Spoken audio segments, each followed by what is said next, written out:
And she's like, yeah, but even the dogs, eat crumbs that fall from the master's table. And it was just like this amazing kung fu. She just like this black. Yeah. That was some judo, man. Like, yeah. She had Jesus in a rear naked choke going like, and he just like, oh.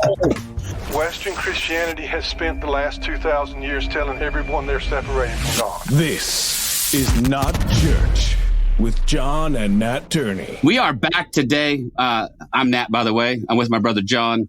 And we had so much fun talking to our buddy Paul, a.k.a. Pablo Bergmann, that we just had to have him back. We were like, man, we're not done with this conversation by a long shot. I would love to have Paul on like every week because he's just a fascinating guy, man. But in the way of a bio for Paul, I don't even think I could do him justice. So he's that guy that you know on Facebook. He's that guy who says stuff about Jesus. He's that guy that sometimes pisses you off, and that's good. Be pissed off. It's fine.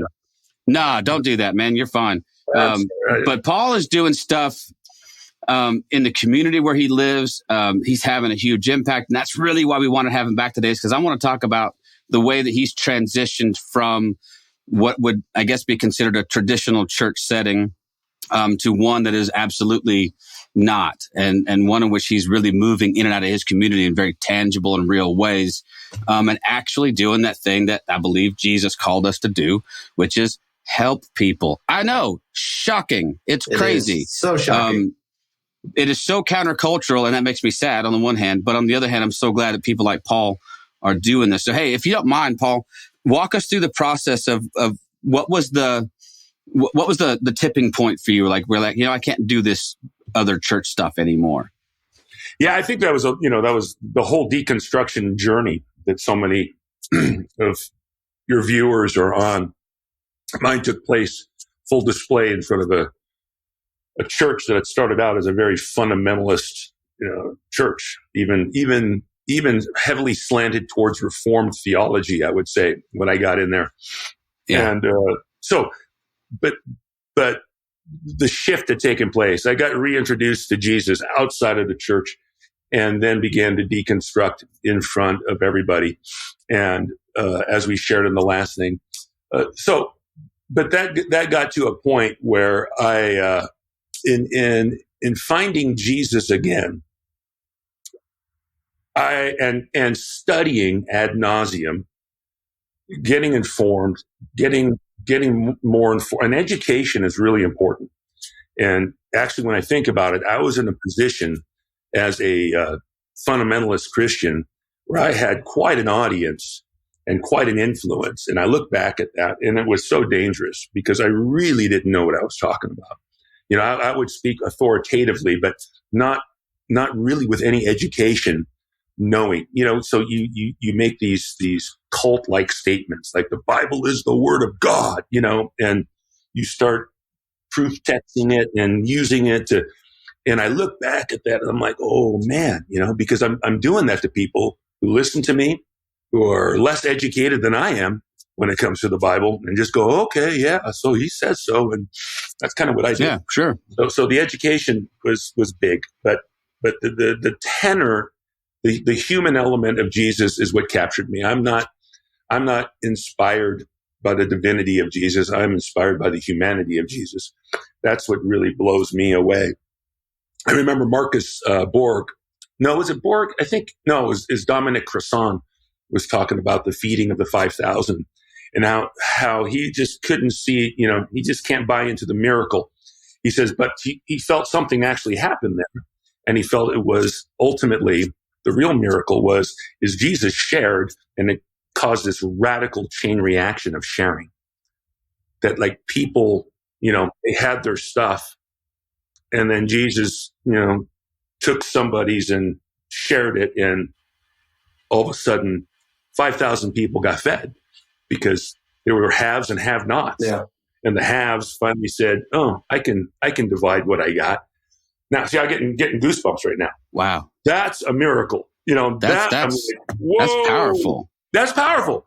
That's like real stuff, right? I'm like, that's something I can be that in my in my place, my small corner of the world. So, and that's what I've been doing.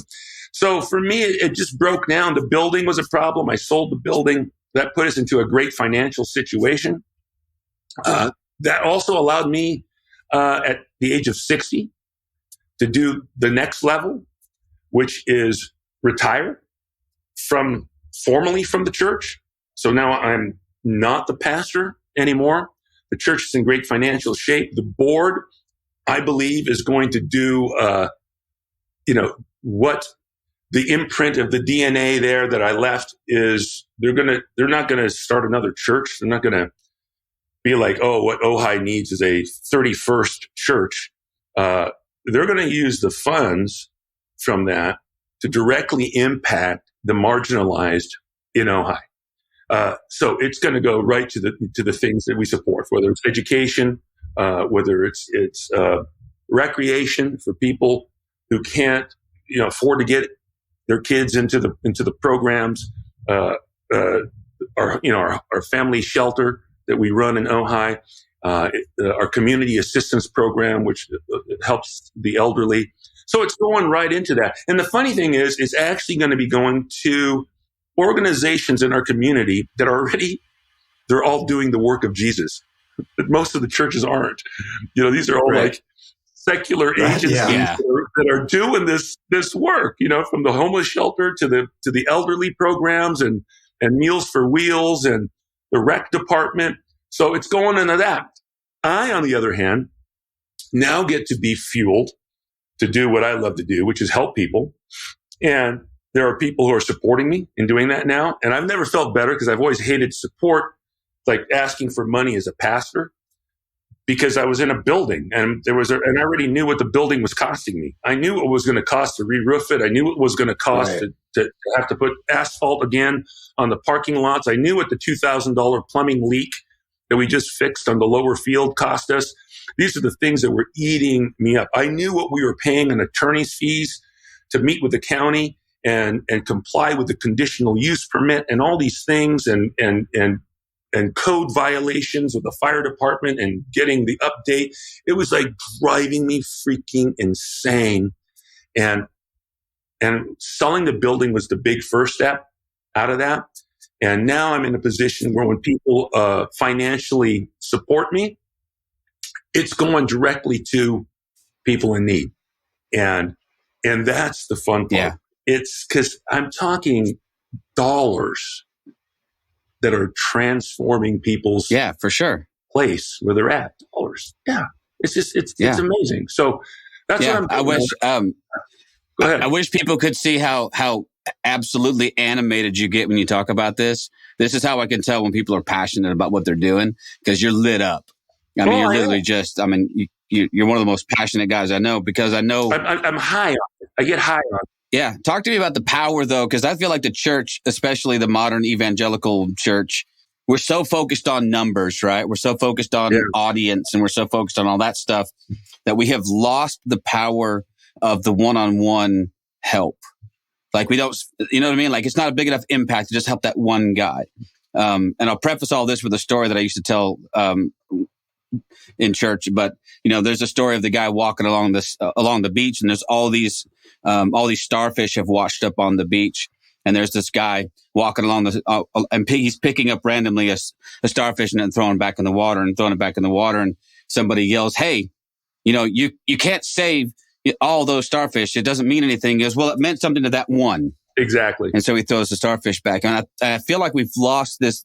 I feel like we've lost the power of the one-on-one connection. And even just the stories you told us before we started recording are just of these individual encounters where you have a chance to do something tangible for maybe just one person that day. But talk about that. What do you think? Don't you, like when you watch Jesus in the Gospels, you find him when he's doing that kind of work. You find him so focused on the individual. Here's a guy he's got a skin disease. He's calling out from afar. He's got the rabbinical distance between him and Jesus, asking for a miracle and for a healing. And Jesus closes the gap of that leper and touches his face. God, that one just crushes me. It's so beautiful. I mean, I guess, theoretically, even as the story goes, and I don't, I don't necessarily believe in that stuff. I think the real power of that story is, I mean, Jesus could have lobbed a miracle over there and healed the guy, and the story could have gone on that way. Yeah. What the writer did, the writer said, no, he closed the gap. He went to that person that under Jewish law was outside the camp, unclean, ostracized, alienated, and he did something, if this story is true, he did something that no one else had done. He's a rabbi, and he came and he touched his face. He touched him. And I'm just thinking about what that means in touching someone who's been untouchable. I think of that, and yet time and again we find that, the man by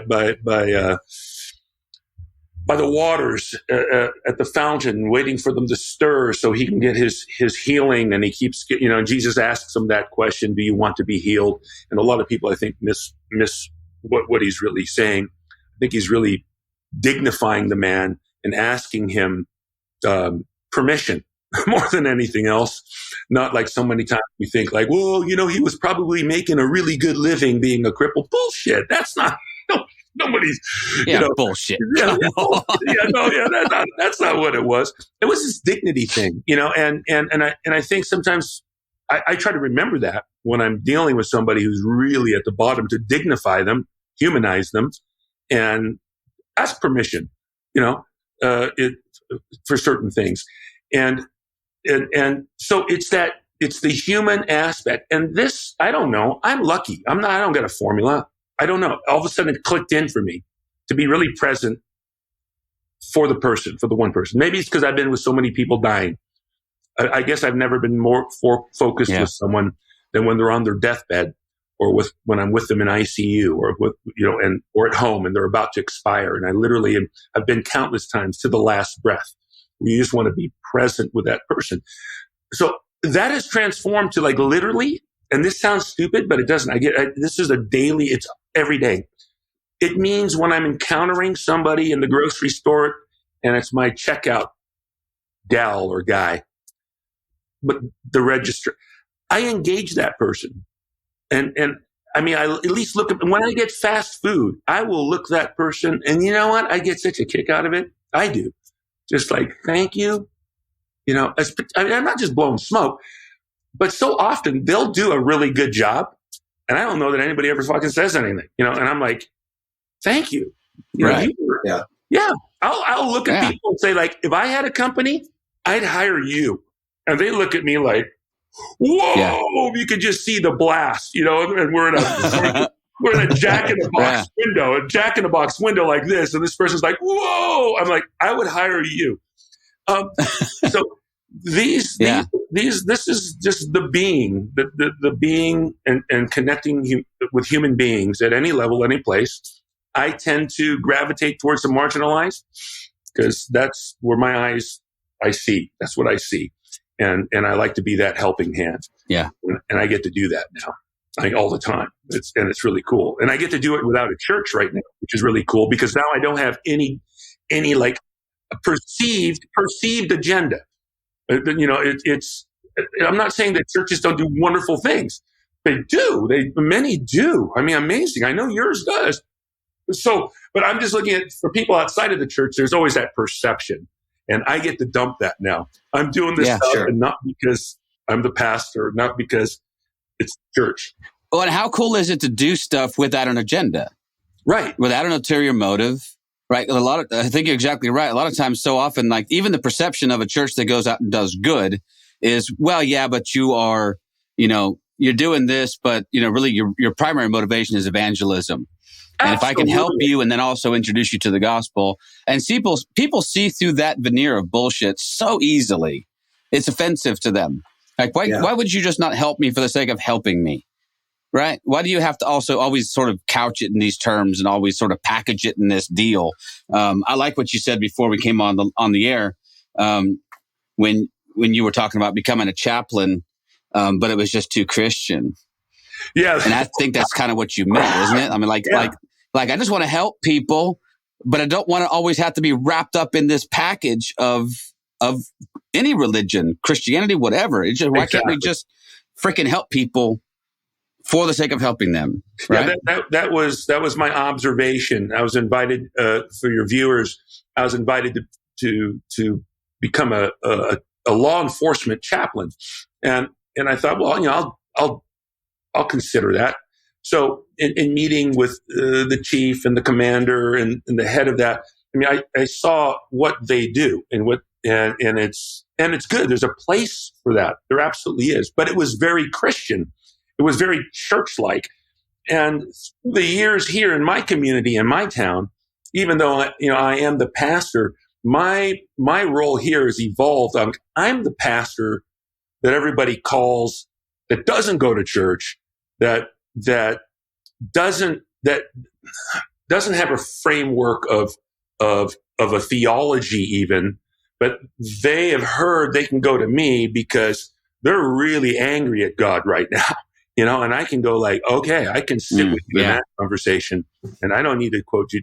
I'm not trying to convince you of anything. I can sit with you in your anger and understand it, and then allow the above and beyond natural, the supernatural, to actually take effect and see people touched by that hum, that thing in the universe that resonates, that is love and that is compassion and that is healing and that is comfort, and see real miracles take place. Like really where I'm like, wow, this person's really finding something here. And it's not because I'm quoting it to them, but I'm there. I mean, if they want, I'll tell them, like, well, what about the Bible when it says, oh yeah, I can tell you about that. I know, but you may never have heard this before, because this is another aspect that teachers like yourselves have, and others that are out there that are bringing to the table now, where people go, oh, like I never understood that story like that before. So for me, it's all about the human aspect, the human Jesus. I am blown away by human Jesus. I can't really relate anymore to divine Jesus. Walking on water doesn't impress me. Walking as a peacemaker impresses me. Walking into situations that are volatile and bringing peace to it, that impresses me. Like the feeding of the 5,000 we talked about, right? That doesn't impress me if it was just Jesus doing a miracle. What would impress me is what Dominic Crossan said, that Jesus broke and shared what he had and everybody else did likewise. Wow, there's a miracle. So that's the stuff. And if you've ever tried to get rich people to give up their money, that's the miracle. Right? If you've ever tried to extricate something from someone who didn't want to give it up, I mean, anybody can make a fish up here, but this guy actually got rich people to share their stuff. Shared their stuff. That's shocking. I love that. That's shocking. Yeah, that's a miracle. That is a miracle. And to do it without an agenda, like you said. Like, oh, here, take half. Yeah. They were just, I got a lot. Here's half. Just take. Yeah. Why does Jesus feed the 5,000? Because they were hungry. Because they're hungry. I've had some rich people in my church give money, but let me tell you, man, attached to that was a whole lot of agenda. Yeah. So there was a whole lot of attachment. Yeah. Yeah, man. That gave me such an ill feeling in my gut, and that's one of the reasons I'm glad I'm out of that. Yeah, amen. Well, I mean, I find it interesting that we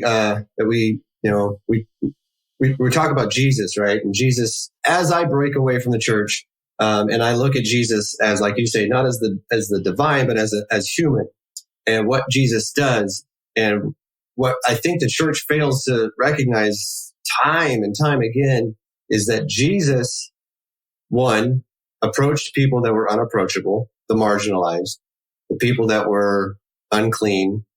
But at the same time, a lot of what we consider miracles required help from the regular people, whatever you want to call it.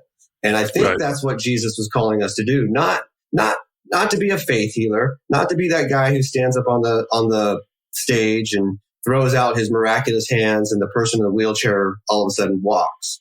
That would be miraculous. That would be great. But I think what Jesus is asking us to do is to enter into the mess. Yeah. To be okay with being around the marginalized and show them that they're loved. Not because I used to say this too. Love them anyway, right? And I felt like I was being all pious and righteous because I was like, hey, they're in this place and they're in a bad situation. Love them anyway. And I finally had to get to the point where I had to drop the anyway. Yeah. And you just have to, how about we just love them? Yeah. Period. Not anyway, not because at some point they're going to be better. How about we just love them? Because that's what Jesus did. He didn't say, I'm loving you because I think in the future you're going to be a better person. Right? Right. Yeah, I hope not. Yeah. As an evangelistic, he would be wrong. As an evangelistic tool, I'd like to love you. Yeah, like, no. Yeah. Right? Yeah, there's always God. There's always that. There's that agenda thing again, right? I know.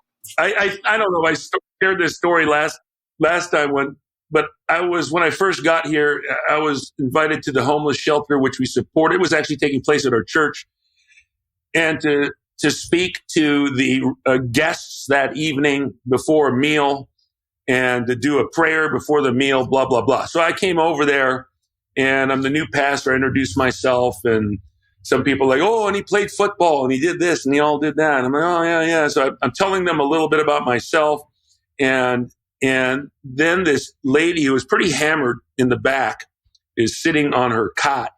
And she goes, oh, would you just shut up and feed us? I cracked up so hard. It was so freaking funny. I mean, she just called me out. Because, like, here's the fucking agenda. I'm here at the shelter, and I gotta listen to the pastor wax eloquently about Jesus and his faith and his. I just want to eat, and you're holding up the line, and I was just like, you are so right. You are so right. I'm shutting up right now. Let's just eat. It was hysterical, and I helped this homeless guy the other day. And I'm helping him with all kinds of stuff. He was a mess, and he was obviously mentally ill. And so I just saw him, and I just pulled over and just started talking to him. And he was pretty schizophrenic, but he needed some stuff. So there was a store right there. I'm like, I'm going to get some stuff for you. I can get a blanket and stuff. So I get a blanket for him. I get this stuff, and then I'm like, you need some food. And it was tough to communicate with him because he was in and out. And I'm like, okay, well, there's a Burger King, meet me at the Burger King. And I go and I buy a meal for him, and I give him the meal and everything else. And I didn't have any money. I just had the credit card. And so I finished with him, and I'm like, okay, man, and he goes, don't you have anything else? And I'm cracking up. I'm like, this is so gold. This is so gold. I love this because this is authentic, right? Because there would have been the old me that would have been, well, fuck you. Look what I did. Come on. Anybody? I mean, I would have been like, or here's a Bible, here, I got one more thing for you. Yeah. God's word. Yeah. You need Jesus. Invite him into your heart. And here I was just cracking up. I'm like, no, dude, I don't have anything else. And he goes, oh, okay. But I just thought it was funny. Do you have anything else? I'm like, okay. And I think a lot of people, and I'm trying to bust that bubble because a lot of the people, I mean, it's hard. You start doing that.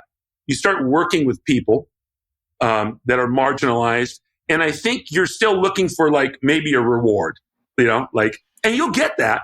But yeah, for sure. You're kind of waiting for that golden moment where you're like, oh, God's smiling on me, and look how happy this person is. but if you're doing it for that, you're missing the ticket. So when I get rebuffed like that, sometimes I take it as pure joy. I'm just like, that is awesome. That is so great. This is because I'm not upset about it. I'm not looking for something. And no, I got nothing left. That's it. But that's what that's what I got. But you're giving freely then, Yeah. I mean, we're so, we pay lip service all the time to wanting people to be authentic. And then when they are, we're pissed. It's like, well, where's your gratitude, you bastard? Why don't you just say, no, they're telling you what they need.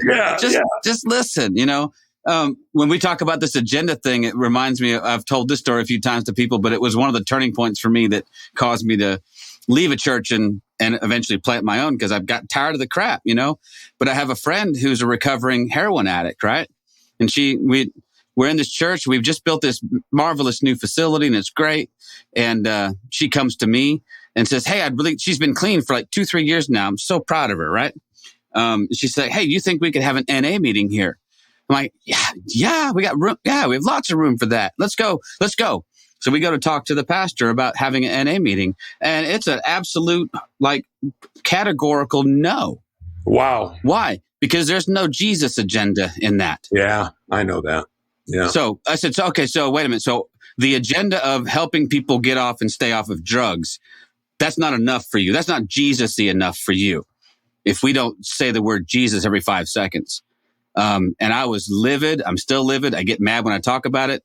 She was actually in church yesterday for the first time in my new church, for the first time, and I haven't seen her in almost 2 years.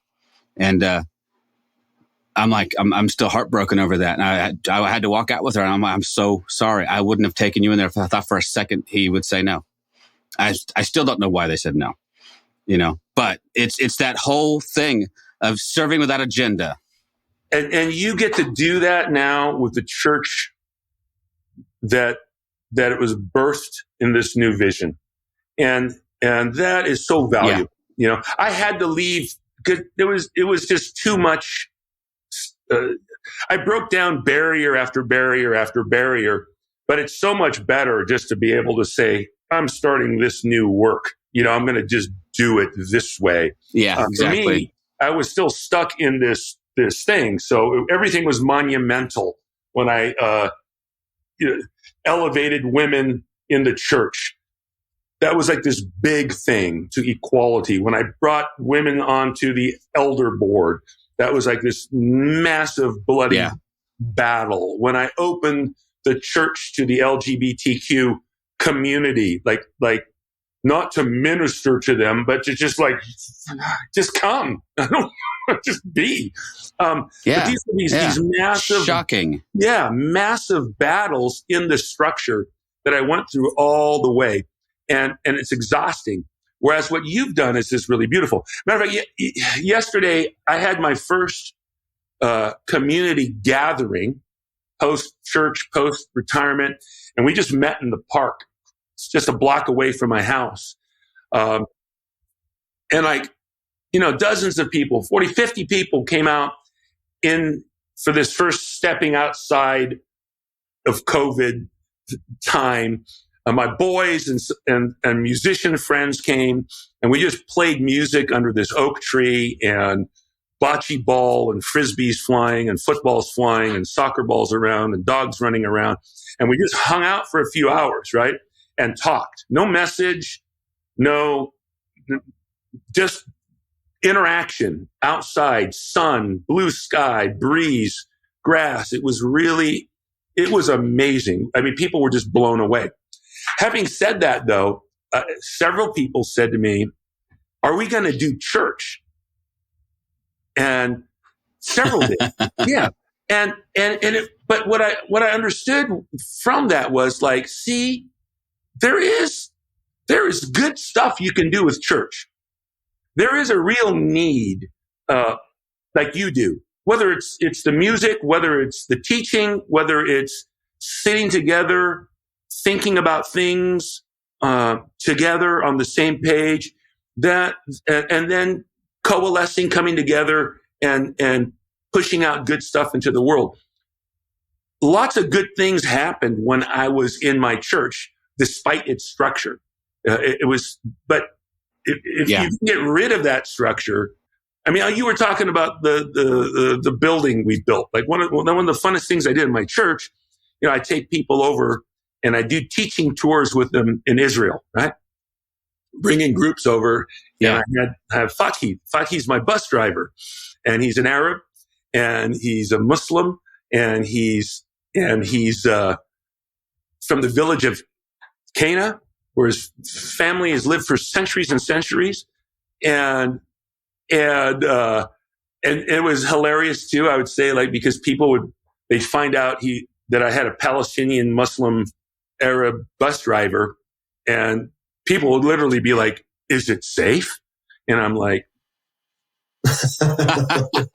it would be hilarious because I kind of fuck with them. I'm like, I don't know. I just don't stare at them. Don't. And I was always trying to get spot. You know, we're going to Mount Hermon. We're going to be on a windy road. Just yell out Allah Akbar on one of the curves, just to scare the shit out of the people.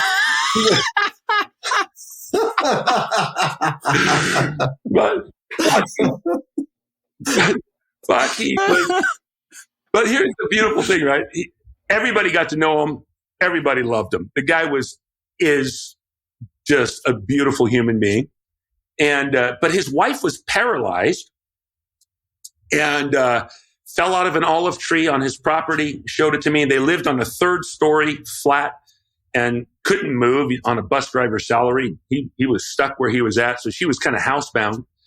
And, one of my friends with means, asks like, well, what about an elevator? Because they had to use stairs. That's why she was stuck up there all the time. And, I'm like, he can't do that on a bus driver's salary. It's not going to happen. I actually talked to him about that myself. And he's like, I can't afford that. There's no way. And this person with means just says, Paul, get it done. I got this. And I got to fly back to Israel after the trip and begin the project. And in this Muslim village, our church got to build an elevator for his paralyzed wife. And everybody in that village, was asking Fakhi, like, what in the heck? How did this happen? And he gets to say,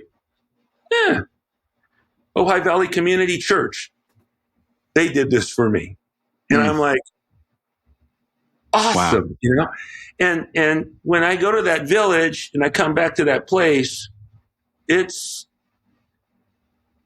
tangible, the relationship, the love. Yeah. And I brought a tour, went over the next tour, and Fakhi bought the whole damn bus. And I'm telling you, I don't know how he got his bus down these streets. I swear to God, you could slip rice paper on each side between the buildings and the walls. But he brought the whole damn bus to his house and had us all over there. And like the whole fucking thing came out, village came out and just fed us and gorged us. And it was just so beautiful and it was so wondrous.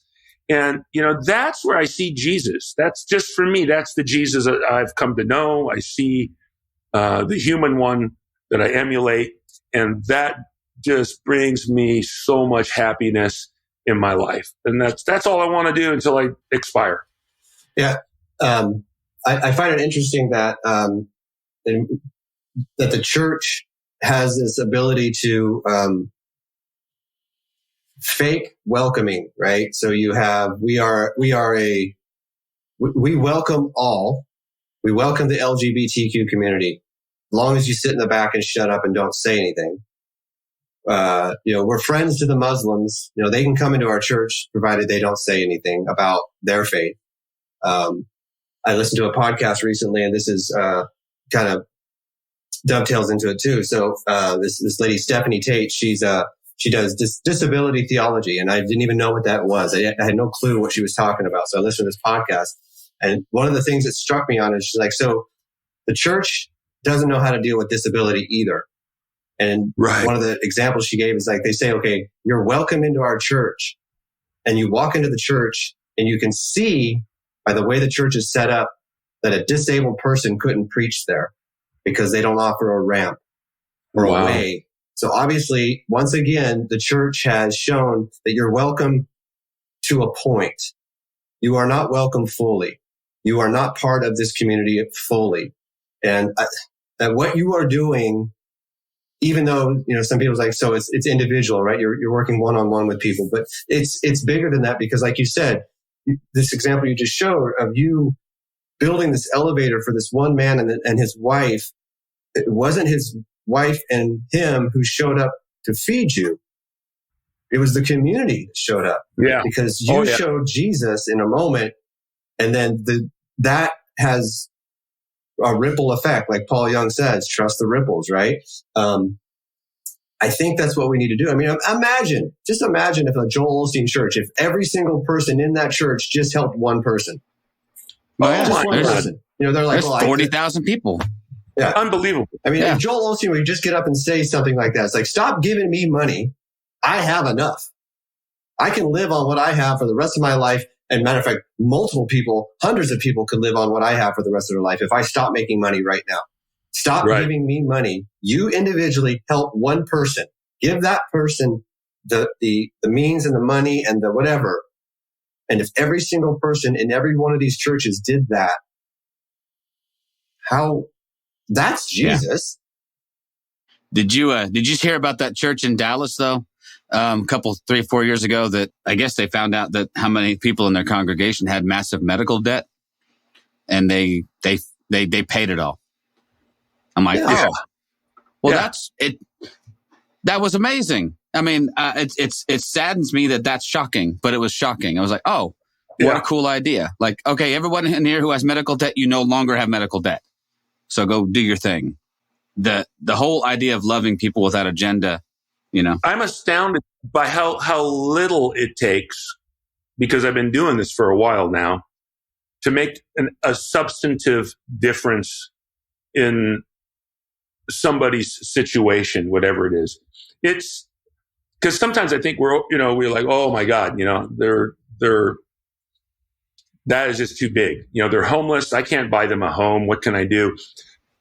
You kind of give up sometimes, but it's amazing what small things you do for somebody can actually have big repercussions in their life. So for me, a lot of the homeless situation was like, okay, maybe I can't buy a home for a person that's homeless, but you know what I can do right now? I'm pretty sure I can keep others from going homeless. Okay, that's one thing I can do. Yeah. And one of the things that we did was, for me, in my community, a lot of people were living month to month, renting their space where they live. They lose a space where they live. I mean, people who have been renting in Ojai for like the same place for 8 years, right? And then for whatever reason, the owner sells it, whatever, they got to look for another spot. Now, they've been living there 8 years. They work, whatever, at Rite Aid. They work at the grocery store. These people are actually working, but they're living month to month. I mean, paycheck to paycheck. And now they've got to go find another place to live. If they're lucky, they find it. But what I saw happening is that they could continue the $800 a month rent without a blip, but they couldn't come up with a first and a last. They had to come up with $1,600. That was a freaking Grand Canyon leap now. And they were ending up homeless and living in their cars. And that's where I'm like, okay, I can't buy a house. I can give somebody $800 and say, here's the last. Here's the last. Here's $800. You don't have to pay it back. You don't have to. This is just here. Here's $800. And guess what? They transition. They're not homeless. They can keep things going. Keep their job at Rite Aid, pay a bill, and they're out of their minds. Right. And that's not much money to save somebody from homelessness. Because it's one thing leads to another. The next thing, you're homeless, you're living out of your car, you're coming to work smelly, you look, next thing you know, the boss has got an issue, or your car breaks down, and then you're out of a job. And now you're homeless without a job, and now you're trying to interview and find another job, and the shit just keeps sliding downhill. And it gets harder and harder and harder. So sometimes it's not just what can we do to help that person there. It's how can we prevent that person from sliding downwards? How can we stabilize them or give them a click up and do that? And that's where the church can get so much more creative. When you think about the Joel Osteens and big churches like that, how much they can do just with that. I mean, just a program helping people in transition with jobs, with everything, from not going homeless with a first and a last. Yeah. You kind of blew by something in what you're saying. And I think it speaks to another agenda that I know that I still do. And I've come to the conclusion that it's somewhat harmful as well. And that is this whole, okay, you don't need to pay me back. I'm going to give you this $800 and then don't worry about paying me back. But then we add this caveat, and this is the caveat that I think we need to stop doing. Hey, when you can, just pay it forward. So it puts the onus on them to try to do something better and get themselves out of a place so then they can help somebody else. So it's in the back of their head all the time that I got to get better so I can help somebody else. How about we just be okay with this is where they are right now. You give them what they need to move forward with no agenda at all, zero agenda, including, hey, at some point just pay it forward, okay? Just be kind to the next person. Because in a sense that adds another level of shame, because what happens in a year if they can't? What if they can't pay it forward? And we added that little caveat. It's like, hey, I don't want my money back, but I want you to move it on to somebody else. And now they feel bad about that because they were never able to get to the point where they could pass this on to somebody else. And again, it's another form of agenda that we're trying to, hey, be like Jesus, pay it forward, which I don't really see that's what Jesus was doing. I see Jesus was just saying, hey, let's all be human beings. Let's all just love each other. Let's all help each other out where we can. Right. Be human beings. That's so funny because all I would say is like, you don't have to pay it back. What's amazing is how many people actually did. I mean, they'd come back to me. Sometimes it'd be like 2 years later and they'd want to pay it back. And at that point, a part of dignifying them is allowing them to do that. Like, all right. Right. Yeah. Fantastic. Thank you. And I'll use it to help someone else. And they're like, awesome. That's what we want it to happen. Others, funny enough, will share a story about, quote unquote, paying it forward later. I'll meet them again. Oh, I'm doing good. And, the difference here is they're not saying this out of like some kind of seed I planted in their psyche, but they're just like, they got a hand and they figured it out themselves. They could feel good about helping somebody else. They don't need me to plant seeds or to, and a lot of others, I know weren't able to pay me back and were able to go like, and that's okay. Because there was no agenda. There was no, there was nothing. Right. It's okay. This really is. The weirdest thing is most of all these people ultimately, in some way, shape, or form, have become my friends. And sometimes I don't see them for years. I don't hear, but then all of a sudden I'll get a message or a note, or somebody will be back in town and they'll stop by and they'll take the time to just come to me and share where they're at, share maybe in more detail of what difference that little thing, like I don't even conceive of it being something big and it actually being huge for them. I find out later. Right. That does feel good. I ain't gonna lie. Because I'm happy. I'm happy when somebody else is happy. I'm happy when somebody else is elevated and catching a break that they need. But for me, it's just the human aspect of just being human beings, just treating people the way we want to be treated. And that's a novel concept, isn't it? I mean, and it's an ancient one. Yeah, and that's just being human, treating human beings as human beings, the way you would like to be treated as a human being. And that's all I need. I don't have to worry about whether Jesus really, rose from the dead. I don't need to worry about whether Jesus really ascended into heaven. I I love to study that. I love to see the power and the metaphor in that, because there's so much in that, in resurrection and ascension. I could talk about that because there's powerful metaphor in there for me. But at the end of the day, just being human, treating humans like humans, there's nothing better. I mean, why live any way else? I don't know. I don't know either. And that's the thing that cracks me up, is because when you get to talking with the really, truly religious people, and they get so fixated on all the stuff you just mentioned, the divinity of Christ and the miracles and the inerrancy of Scripture. And so for whatever reason, they've come full circle. I have the correct beliefs, and yet routinely they treat people like shit. Yeah. And I don't care about any of that, man. I don't care if you believe all of that with your whole heart, and yet you still can't look up, as you pass by the guy on the street, and you still manage to, it has not transcended from whatever place this is in your head to your heart and transcended in any kind of action. I'd rather have a guy like you who's maybe ambiguous about some of the finer theological points. And honestly, I'd rather just love people. That stuff will sort itself out, man. I mean, we're all going to die at some point, and we're all going to know more and go, oh man, look how much of this crap we got wrong. But in the meantime, Jesus was very explicit about the things we ought to do.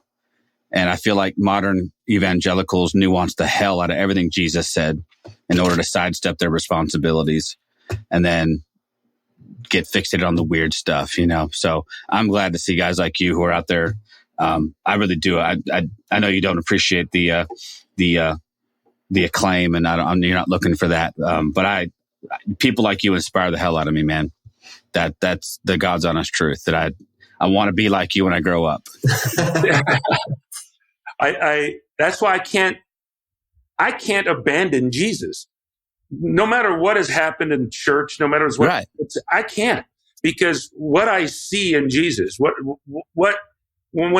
it's all said and over with all the complications, and I think I said last time we were talking, I was like, Jesus could be an asshole, at least in the Scriptures. I mean, sometimes he like the Syrophoenician woman, when he calls her a dog. I mean, if you don't understand the original languages, you miss the point that he's really degrading this woman, and we like to try to do some gymnastics around that to keep him as, because isn't that a sin? I'm thinking Jesus is just really, really irritated. He's really tired. He's having a bad day. This woman is, screaming at him for something, like everybody else is. His disciples are pissed off. They're trying to shoo her away. And he finally engages her and calls her a dog. I mean, demeans her. And she's like, yeah, but even the dogs, eat crumbs that fall from the master's table.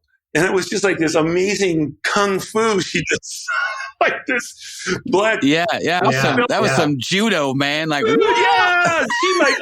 She had Jesus in a rear naked choke going like, oh, God, and he was like, oh. He's like that.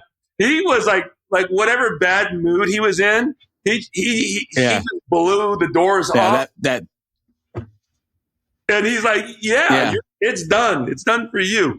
But that to me is the human Jesus. I mean, that's where I don't have to dress him up into something that he's not, because I'll miss the gold of who he really is. And that's why I can't abandon Jesus. Because his movement and compassion for people, and what you were talking about, religious people. That's the only people he really couldn't stand were religious people. Yeah, and he wasn't nice to them either. He wasn't. He dogged them, man. He called them horrible names for the culture.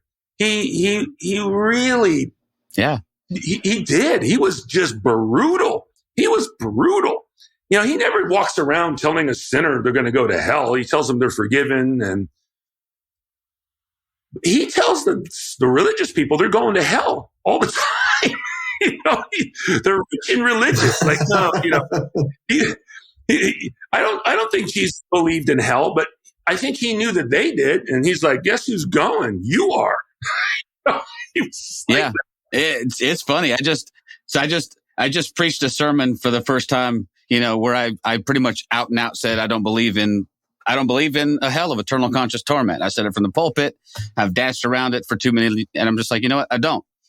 And let's talk about this parable of the rich man and Lazarus. If there is a hell, guess who's going there? I know. It's not the poor guy begging for food at the gate. That's the So Jesus is either telling us that you get to heaven by being poor, or he's saying, actually, your whole idea of who's in and who's out and who's good and who's bad is all crap, and we have to just destroy all of it and start over again. And so, Bingo. To me, that whole thing of that whole subversive nature of Jesus is beautiful. Well, I mean, I find it very interesting that we try mental gymnastics to over deify Jesus and remove the humanity from Jesus. I mean, I think we all know when everyone says, hey, what's the shortest verse in the Bible, right? It's Jesus wept, right? Wait, what? Really? Yeah. But, that's in there? Yeah. But what's interesting about that verse is, okay, so it's 2 words, right? Jesus wept at the death of his friend Lazarus. But does anyone understand what kind of weeping Jesus was doing at that moment, at the death of his friend Lazarus? He didn't shed a tear, one single tear. He was moaning and crying out. It's almost like a death throe sadness for his friend. But we have watered it down to 2 words, Jesus wept, because we're afraid of the humanity of Jesus, that he would actually have that kind of compassion towards a human being. And we don't want that. We want the Jesus who's divorced from us, who can look at us and tell us when we're doing things right and doing things wrong. American evangelicals have done this very well of creating a system where Jesus is our taskmaster, or God is. But we completely lost the humanity of Jesus, and that he first and foremost loved humanity. And I don't understand. I don't understand. I don't get where we lost our way on that. Yeah. That was just. I'll tell you exactly where. You want to know where, John? Yes, There's no money in any of that stuff, man. There's money in fear. Right. And that's the cynic in me coming out. There's power, there's control, there's the ability to manipulate. Fear is a very powerful tool, and I agree. And that connect that to money, wealth, power, fear. Jesus becomes, what a toxic cocktail. Jesus becomes that tool. I mean, if you think about, like the whole Middle East right now we're looking at Israel right now, and the domino effect of Christianity.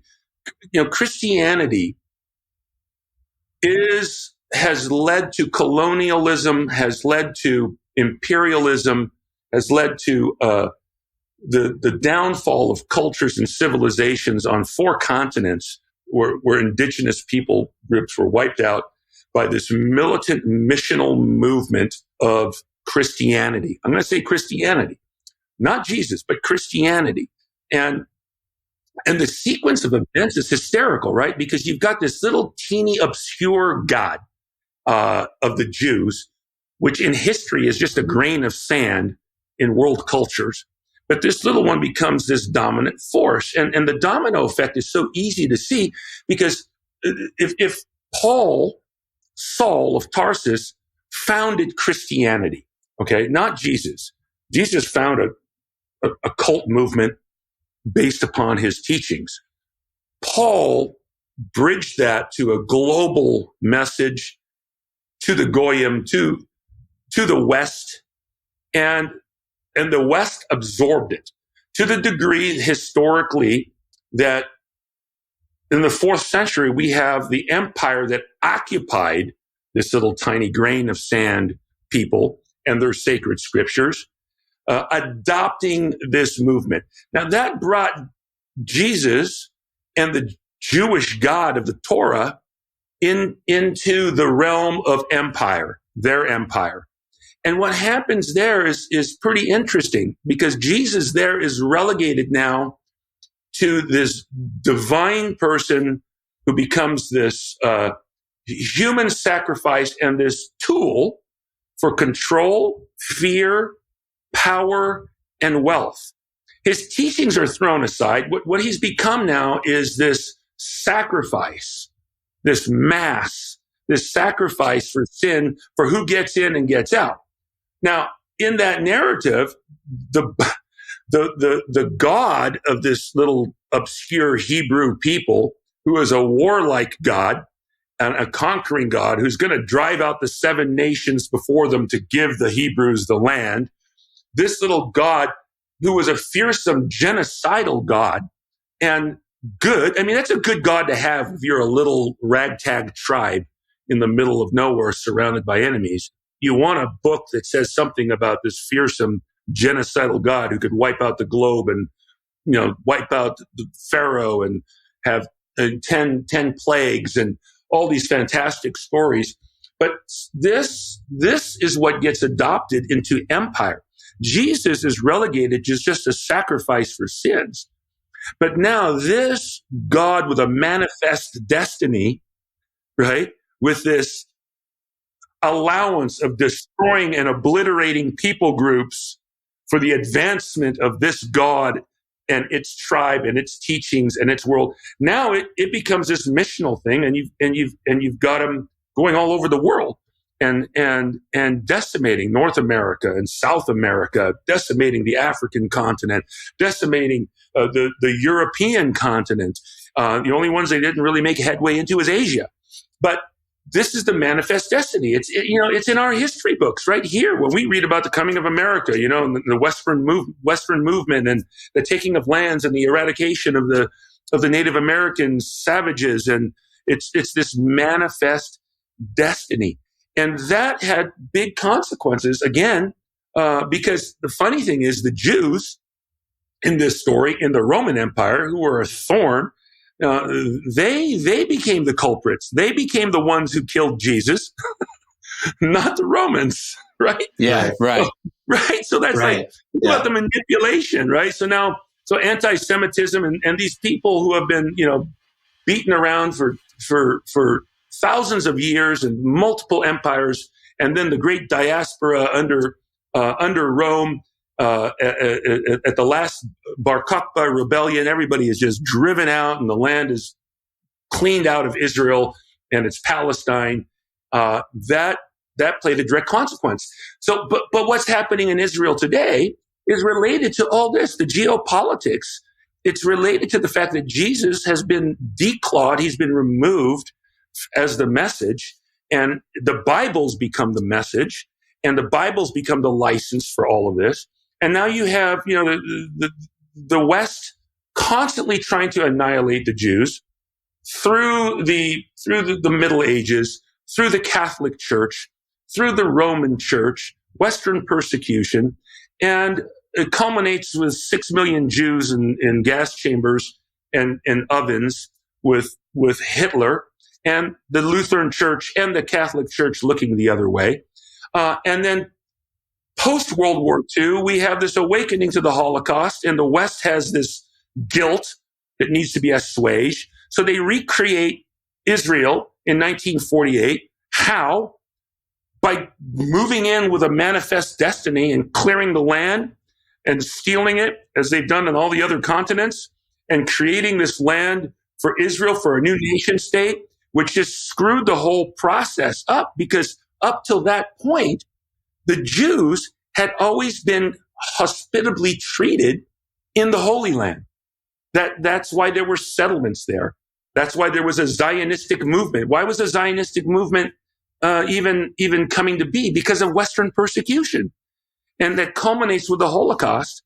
And that's the hard part for my brothers and sisters in the Holy Land today that I know is what people don't understand is with the creation of Israel in 48, by the UN, and it was so half-assed in its happening, and in the unjust way that people's lands were taken and stolen and driven off and killed.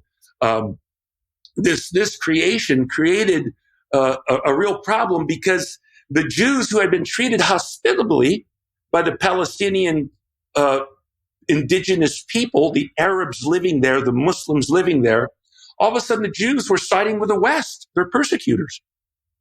And this was like, what? And now they're coming in and establishing a homeland with the West. And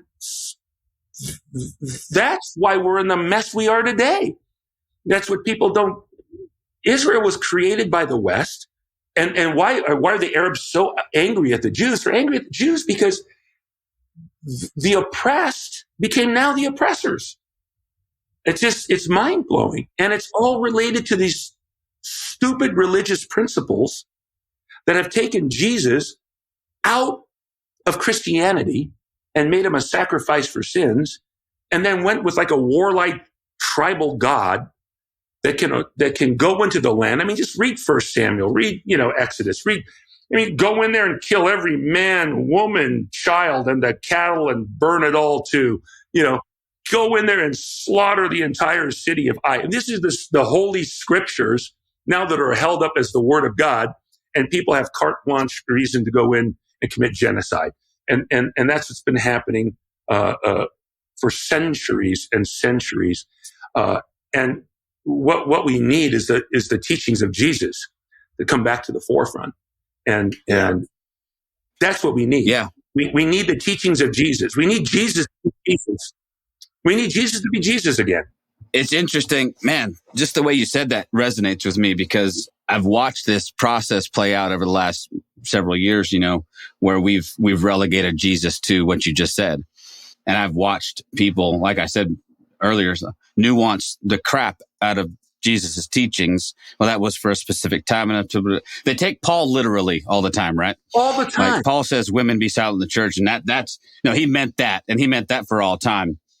Jesus says, love your enemies. And you go, well, yeah, but because I like the way you said that. We've defanged him. We've declawed him. We've relegated him to simply the sacrifice for sin. And now we look to the teachings of Paul more than the teachings of Christ. And I've come full circle on this thing. It's like, it's strange that you have to say that. As a Christian, I intend to follow Jesus. If I intend to keep that moniker, it has to mean that I emulate and I follow the teachings of Jesus first and foremost. And this emphasis on the humanity of Jesus that actually is very, very orthodox, right? This is not something new age or weird. It's actually the opposite of the way that Jesus has been uber divinized would, I think, not be very recognizable to the early church. Like, okay, fine, yeah, he's divine, but have you seen the humanity of the crucified Christ? Like this is. Moltmann writes that. Have you read Moltmann's Crucified God? Yes. And it is so bent on the humanity of God. I love and the death of God, which is a very human thing. It's just, Oh man, I just love all of it. John, I cut you off, man. I'm sorry. I was just going to add with that conversation we had with Felicia Merle a while back. Well, actually, that just dropped today. Actually, last week.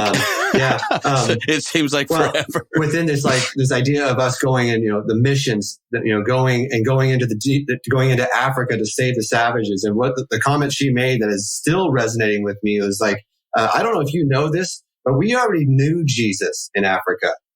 We had Jesus. Yeah. We don't need your Jesus. We already have it. We already have a relationship with Jesus. I don't know if you understand this. Jesus and the Jesus followers were in Africa way before they were in the Americas. True. So we have a Jesus and we don't need your Jesus.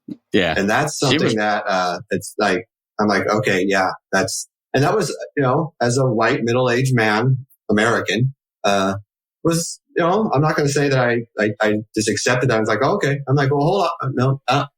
No, she's right. She's right. Yeah. Well, but that's not the story that we've been told.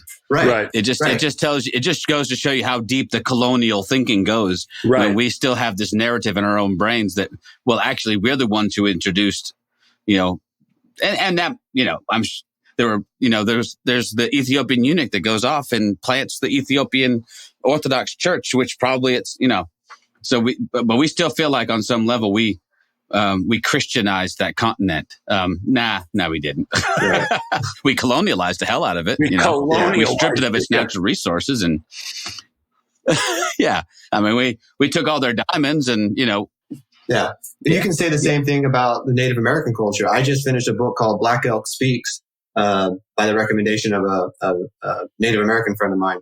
And what I took away from that was the historical part was great because it helped me line up some stuff with some other stuff I had read. But listening to a book written by an indigenous person about the indigenous culture, what I took most from it was their spirituality and how amazing it is. And if we were just to step back and actually look at it, we would be, I think, first of all, I would be shocked at how similar it is to what we would call the mystical or the mystic side of Christianity or the mystical side of Jesus. And if we would just get out of our own way and actually take some time and learn about the spiritual side of the Native American culture, I think we'd be blown away on how shockingly Jesus-centered it is, even though that's not what they call it.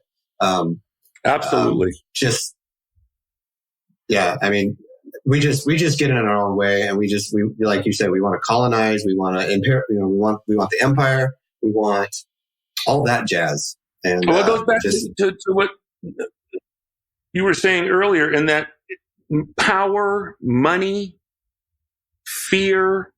I mean, these are the tools of empire, right. And they've used the Jesus movement that leaked over, that started as this small band of followers that grew and persecuted, and then ended up adopting it and transforming it into this crazy, militant, power-thirsty empire. And then they deified the Bible. And that's why theology matters. Right. It does matter, our how we think about these things, right? Because Israel, again, you look at how many end time prophecy people are into, like, well, look at this is a necessary prophecy. And so they carte blanche back Israel, no matter what it does, because it's necessary that they exist so that the Messiah can return. Now, I'm not saying that I'm against the development or the birthing of a homeland for the Jews post World War II. I would say, that's probably a great idea. But I would say also, how are we going to do this? There's a good way and maybe a right way. And, they already had settlements in the area. Maybe we expand those. We give them the ability who are settling there to continue to expand by legally purchasing lands. I don't mind if you buy my house from me for a good price. I give it, I can be moved. Yeah, because I can do something now. But if you just come in under eminent domain and you take my house away from me, I'm going to be pissed. You're going to create an angry person who suffered an injustice. And so the whole conception of what took place, but so much of it was driven by theology, and it's driven by theology today. This aberrant theology of end times. And that's because this book called Revelation, nobody knows who wrote it. And it was written so specifically in code to a very specific people in time, right? But now it's elevated and deified, right? And the theology is so awful that comes out of that it literally is used, to take Jesus and remake him into a warrior god on a white horse and a sword and riding through blood, up to the bridle, because he's just kicking ass and slaughtering it. And I'm like, oh man, look how this religion has just taken Jesus and annihilated the person, and that's why I want to get back to the person, the actual human being, Jesus, and his teachings. And that's where I'm sticking. That's where I'm at. And I'm not abandoning that because they're beautiful and they work. And I'm trying to emulate that. And I've discovered the genius behind it. I've discovered it's really the way to live. It's just the way to live. Well, and it reminds me of what, I've heard people say about, Buddhism or Taoism or whatever. And it's a similar kind of approach. Like, listen, we've to the extent that we've turned something like that into a religion, we do the same thing to that. Like it was supposed to always just be a way to live. Like this is a path. That's what Buddha started. A way to make sense of the world, you know, and then you deified the Buddha. Right. If you don't see the parallels, Christians, there's something interesting here going on. You took the messenger, you elevated him to something. It's fascinating. And I appreciate that you're calling attention to it. And, man, I said it before, I'll say it again. I want to be like you when I grow up. You are, one of my models for how to successfully navigate through some of this stuff. And I think the world of you, respect you, love you a ton. Wish I could stay here another hour and talk to you, but I do have to I had a heart out 30 minutes ago, but I just can't stop talking to you. I really do, man. I just can't say enough good things, man. I would go to your church. Okay. I just want you to know that I would go to your church. I might even let you. I might even allow you in. I would not. I'm going to come see you one day, Paul. You got a good reputation. Don't let me stain that. Yeah, don't let that get ruined. Hey, before this is all said and done, you and I are going to share a beer together and smoke a cigar, man. So yeah, that I'm looking forward to. A great deal. But and you need to really think about. I'm sure I'm not the first person to tell you this, but I think you need to write some of this stuff down, man. I will. I would love to read an extended version of the story about your mom, which we didn't even get a chance to talk about, who sounds like an amazing human being. Unbelievable. Your family, your kids are remarkable. Your kids, they're your young adult. Anyway, your progeny. Yeah. Your wife seems like a remarkable woman. She can put up with you. She has a story. Yeah. You have the makings of a book or a couple of books that I would read right now if you had one. So you ought to be thinking about that, but I'm sure you probably already are, but I am thinking about it, but only because people like you and my wife keep telling me. So there you go. So it's not wasted words. Yeah. Well, I'll give you my 2 cents on this because I'm in the process right now. And what my writing coach, AKA my therapist, is telling me now is like, stop. She calls it a limiting belief, but there's this limiting belief that we have as Christians in particular that I don't want to write a book just to call attention to myself or whatever. And she's like, actually ask yourself, who would your book serve? Like who needs to read this book? And I would opine that your book would serve a lot of people.